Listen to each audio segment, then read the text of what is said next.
La entrevista del Telematutino 11, gente importante, a tratar temas importantes, nos acompaña el doctor Rafael Sánchez Cárdenas.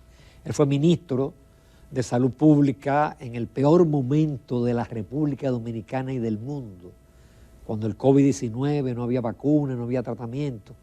Y es actualmente miembro de la dirección del Comité Central del Partido de la Liberación Dominicana. Lamentablemente, por razones familiares, no pudo competir como senador, teniendo muchas posibilidades. Rafael, muchísimas gracias por aceptar la invitación. Buenos días, Jacqueline, Ramón, gracias por la invitación.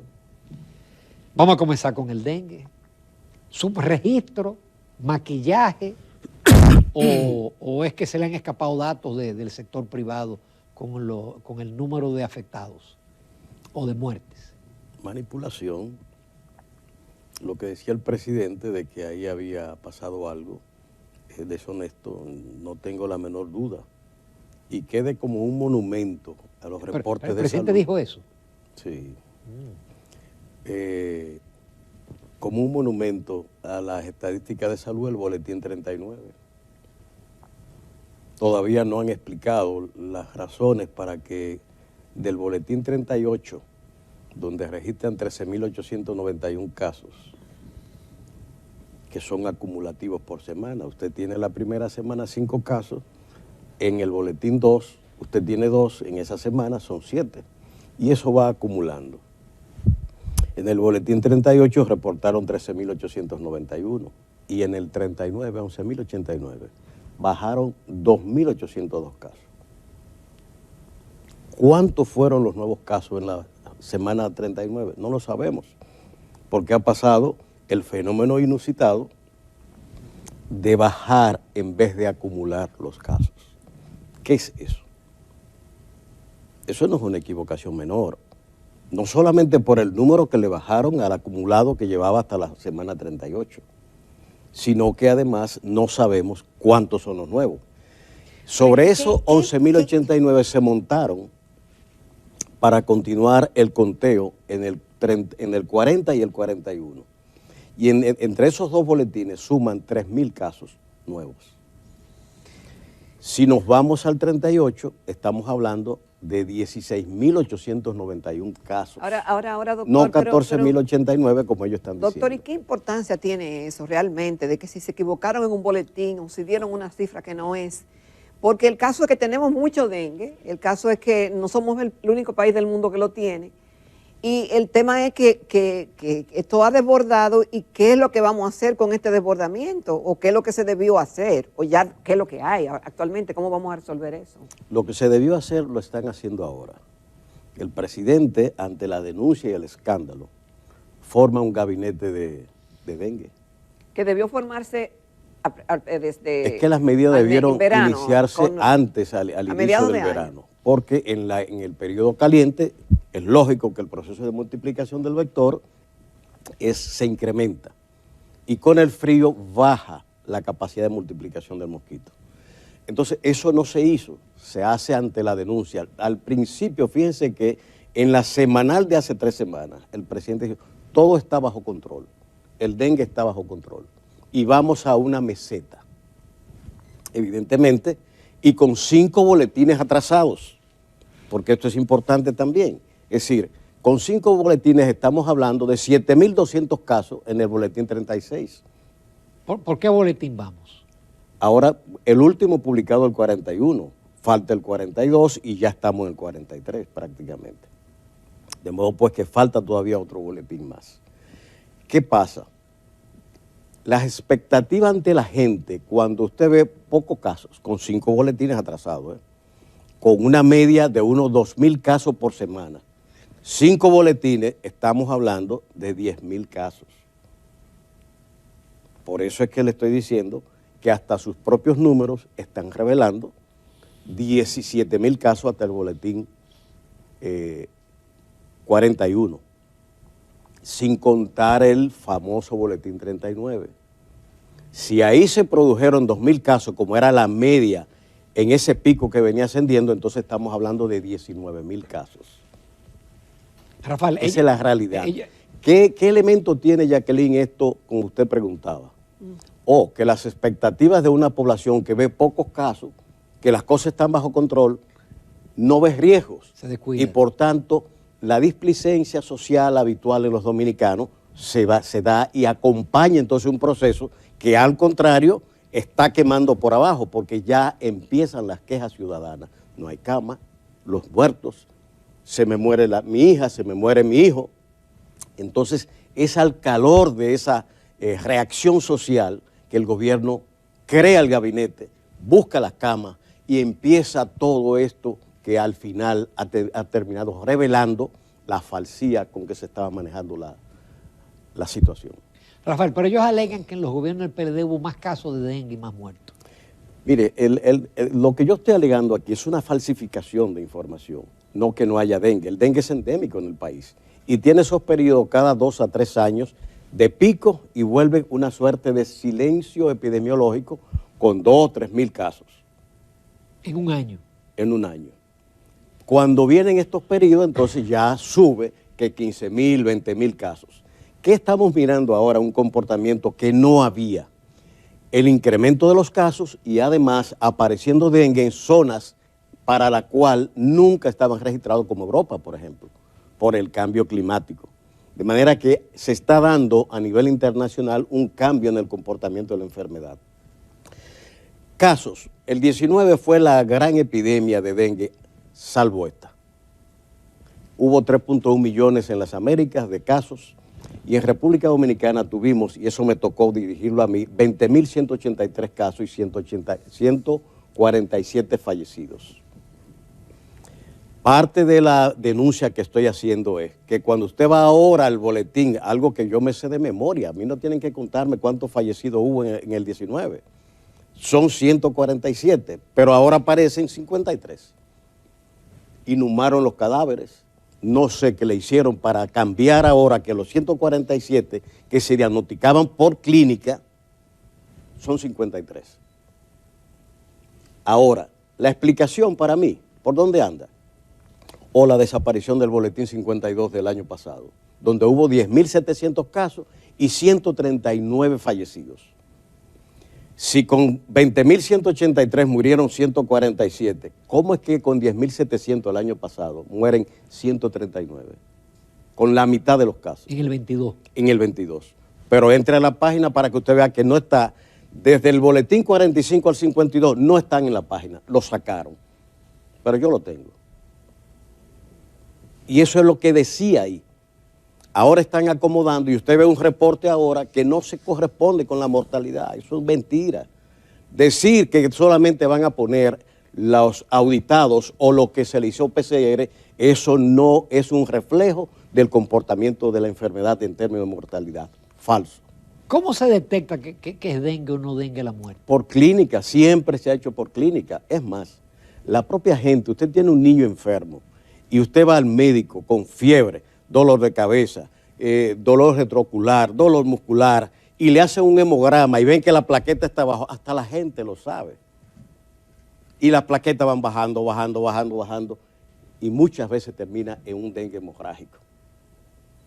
Fallece el niño por complicaciones, por ejemplo, por extravasación de líquidos, que es una de las cosas que se dan con hemoconcentración. Y luego se le quiere poner una explicación diferente. Todos los casos, la mayoría de los casos se manejan por clínica, no por estudios moleculares de ese tipo, a la mayoría. Esa es la realidad de los casos. Hablarme de 13 casos con la cantidad que tienen ahora, no hay proporcionalidad, no es verdad. Vamos a una breve pausa, Rafael Sánchez Cárdenas, y volvemos porque todavía nos queda del dengue y otras cosas que no son dengue, pero que son salud pública.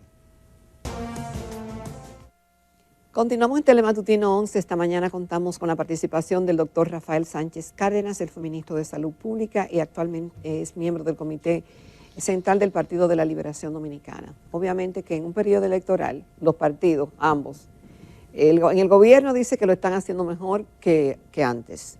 Y los de oposición dicen que antes lo hicieron mejor que ahora y le señalan los defectos. Sin embargo, estamos en medio de una contienda electoral que cada día se acerca más la fecha y se pone más interesante. ¿Por qué? Porque los errores que cometan ambos, es decir, todos los que están participando, pues salen a relucir y son objetos de análisis.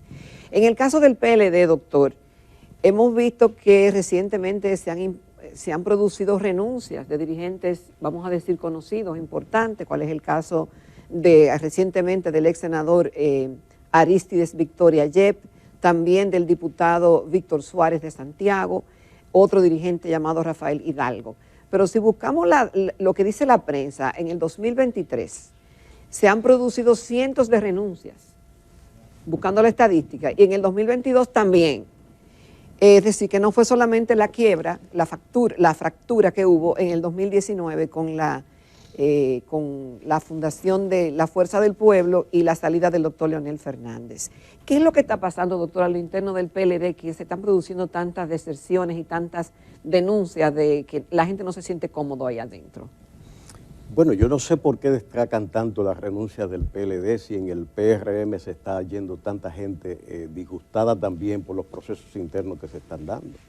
El PLD, lógicamente, es la mata llena de mango para el gobierno, y eso es funda, cualquier cosita que se produce de disensiones, pero por ejemplo nosotros tenemos... Pero que antes no se producían, es decir, si se ven a sí mismos por dentro, ¿qué es lo que está pasando? Porque senadores, por ejemplo, el senador que fue en una ocasión, Víctor Suárez, diputado en más de una ocasión, es decir, son dirigentes como de tradición que están desertando. ¿Por qué?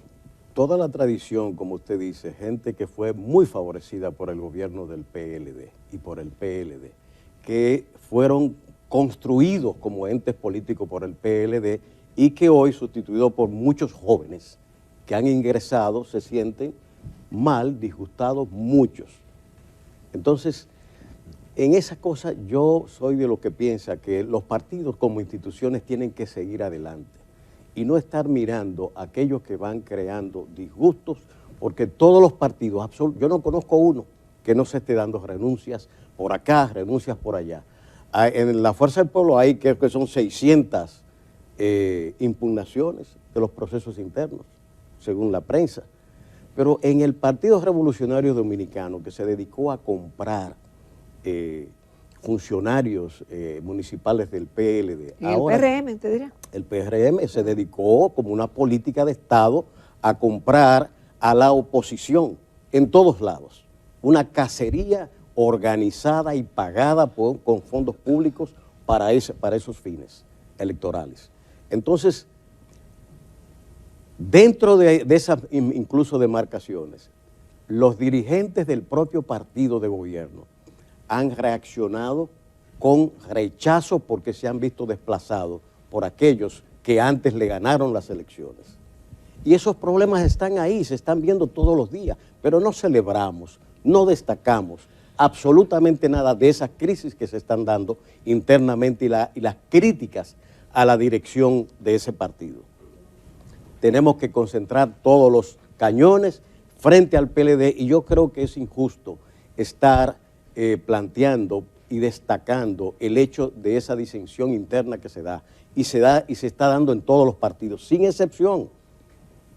Ahora los del PLD suenan más, es que le tocan los drums cada vez que uno de esos compañeros decide irse, por el motivo que fuere. Pero lo claro es que el proceso, como va actualmente, evidentemente de que el PLD cada vez se va consolidando más y sobre todo después de este lanzamiento oficializado de Abel Martínez como candidato presidencial del PLD.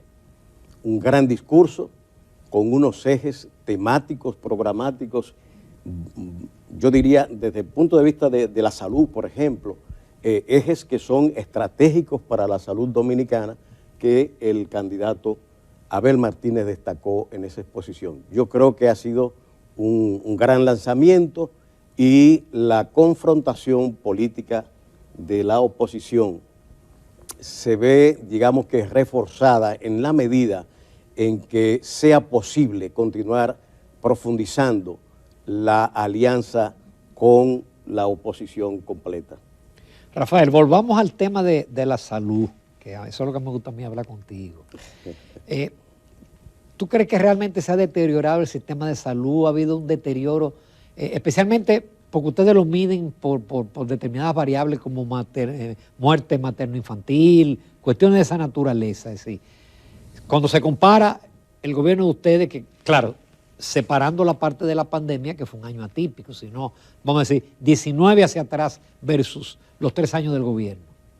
Bueno, si tomamos, por ejemplo, mortalidad materno-infantil, el 19 fue el año de mayor reducción, con una tasa de 94. El presidente dijo que habían bajado a un 25. Exacto. Habló de un descenso de 25%, pero sobre la base de un 38% que había aumentado progresivamente la mortalidad materna. Y de eso que ellos aumentaron, entonces bajó un 25%. En la infantil ni hablar. Todavía no han vuelto a los números por ejemplo, la tasa neonatal que está en estos momentos en 15, la dejamos en 12. Y ellos llegaron a 19 esa tasa por cada 1000 nacidos vivos. De manera que en comparación estamos hablando de una diferencia muy sustantiva. Y si miramos el tema del dengue que actualmente ellos están hablando, con la mortalidad de la tasa de letalidad de 7.2 que fue en el 19, el año pasado fue de 12.9. Por eso no aparece en el boletín 52 del año pasado. Porque no hay cómo sustentar esa letalidad que hubo y por eso todos los cambios que estamos mirando en las estadísticas de salud. Aumento de la leptospirosis sobre el 100%. Aumento de la difteria y la tosferina en más de un 90%. ¿Qué es lo que nos está diciendo? Que en las enfermedades de notificación obligatoria tenemos un incremento y en la mortalidad materno-infantil seguimos muy por encima del 19. De manera que hay poco que celebrar en ese sentido. Por otra parte, los elementos como programas de alto costo. La situación que tenemos es, con un escaso incremento de 4.000 nuevos pacientes y un presupuesto que salta de 2.850 a 8.000 millones, y queja por toda parte porque la gente no encuentra los medicamentos. El 911, que fue un servicio de excelencia que se instaló en el país, ¿qué situación tiene en este momento? Un deterioro evidente, socialmente reconocido, y que era una de las banderas estrellas de que toda la población tenía. De manera que hay poco que decir. Y si nos vamos a la oferta programática del Partido Revolucionario Moderno durante el año 20 en las elecciones, allí se ofreció llevar el presupuesto de salud a un 4% para igualarlo a América Latina. Seguimos igual, rondando el 2%. Bueno, es decir, el argumento es que por el COVID eso no ha sido posible. Pero doctor, ningún gobierno realmente hasta ahora le ha dado respuesta satisfactoria a la población de servicios públicos de salud de calidad y que sean constantes. Y han habido diferentes, quizás, explicaciones y motivos, pero en su experiencia, ¿cuáles son las quejas? Es decir, ¿qué es los obstáculos principales que no permiten que ese servicio sea estable y sea satisfactorio para la población? ¿Son los médicos, falta de equipo, falta de protocolo, falta de buena administración, falta de compromiso, falta de seguimiento? ¿Qué es lo que nos falta, qué nos pasa? Bueno, yo diría que la queja siempre está porque las expectativas son mayores cada vez más en la población, pero las condiciones de salud del pueblo dominicano de hoy no es peor que la que tenía cuando el IDSS era la norma de seguridad social nacional. La seguridad social cambió, que hoy estamos por el agotamiento de la ley 8701 en un proceso de cambio, lógicamente porque las expectativas por la calidad de la atención y el financiamiento de esta necesita un cambio radical en estos momentos. Que hay elementos estructurales de por medio, desde luego, pero cuando hablamos de salud tenemos que ver que la salud es un fenómeno biopsicosocial. no enfoquemos salud pensando solamente en el hecho de que lo que pasa en un hospital o en la clínica de un hospital. El hecho, por ejemplo, el hambre no es un factor grave para la salud. Está en la base biológica del ser humano. Bueno, pero el hambre retrocedió en este país en 20 años espectacularmente. En el 12, la pobreza extrema era de un 10% cuando se sometió la Ley de Estrategia Nacional de Desarrollo y se quedó en el 20 en 2.7. La pobreza en el 12 general era de un 42% y quedó en un 21%. El consumo de proteínas en este país cambió. Es más, enfermedades como el kwashiorkor, ese niño panzón, desnutrido que teníamos lleno de lombrices, usted lo ven ya, no se ve. Lo que estamos teniendo ahora es un problema de salud a la inversa, no por falta de proteínas, sino por trastorno metabólico, por mala alimentación, obesidad, por ejemplo, que se puede ver en todas las calles. Es decir, todos esos son factores de la salud.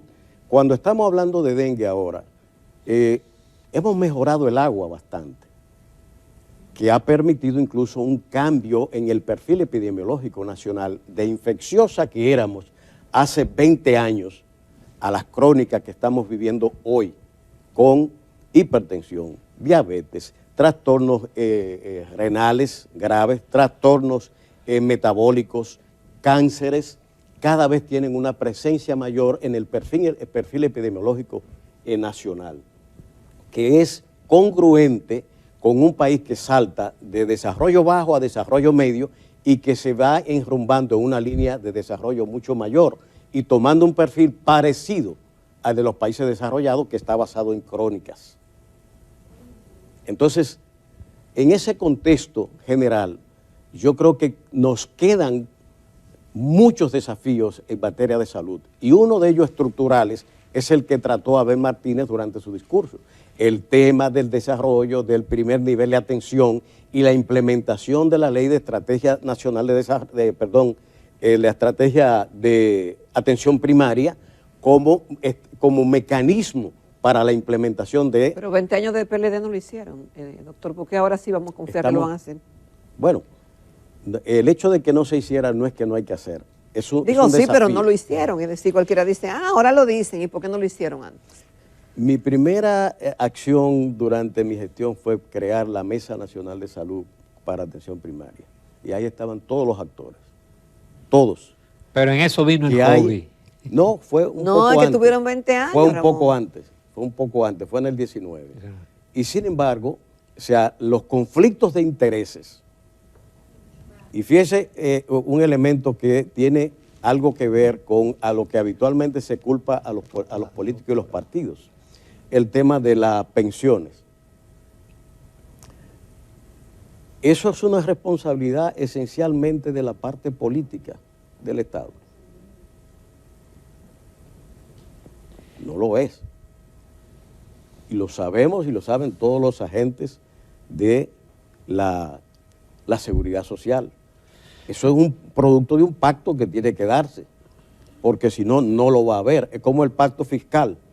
A la parte política es la responsable única de que aquí no haya pacto fiscal. Y la gobernabilidad, entonces le exigimos consensos y que se resuelvan los problemas. Bueno, la atención primaria está sujeta exactamente a lo mismo que lo que está pasando con el pacto fiscal. Muchísimas gracias, Rafael Sánchez Cárdenas. Nos despedimos de aquí, pero cerramos con la doctora... Pero espérate, Ramón, tenemos una felicitación. Ay, sí, perdón.